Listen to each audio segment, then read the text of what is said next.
80% от повърхността на нашата планета е покрита с вода.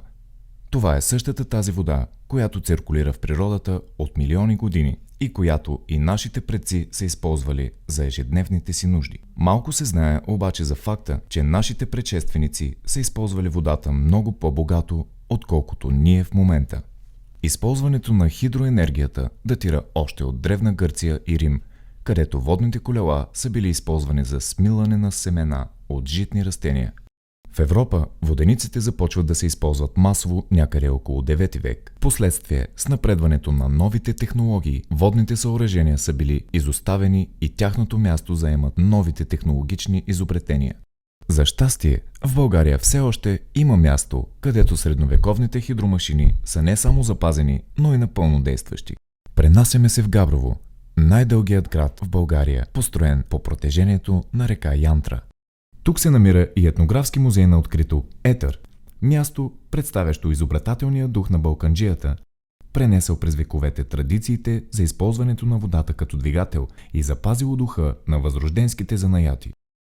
Тук са запазени и автентични примери за начините, по които нашите предци са се възползвали от силата на водата от времето на Възраждането. Музеят разполага с единствената в България сбирка на народна техника на вода. Тя съдържа 10 обекта, всеки един от които се използва и до днес така, както и в миналото.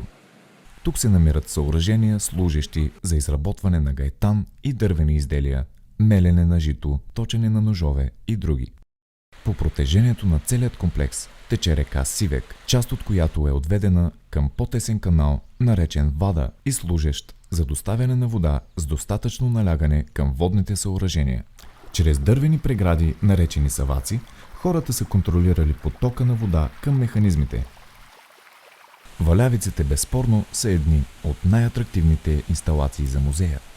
Тази възрожденска версия на днешните перални представлява дървено корито с форма на пресечен конус с дълбочина от 1,5 метра.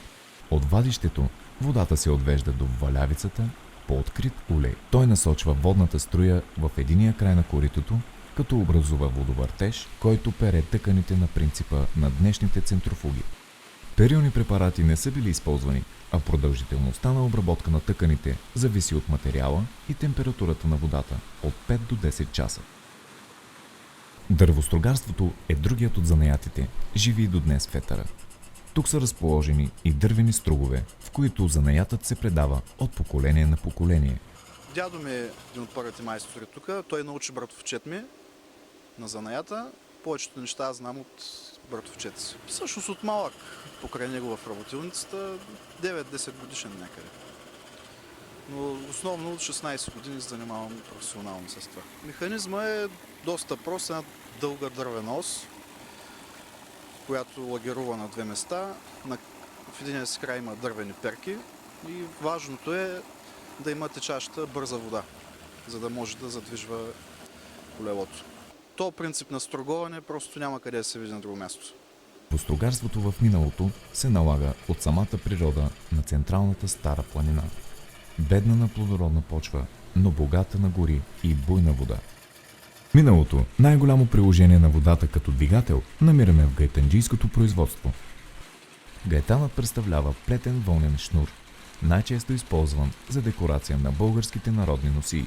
Плетенето на гайтан в Габровско започва през 30-те години на 19 век, а от 60-те години занаята е един от най-силните в района.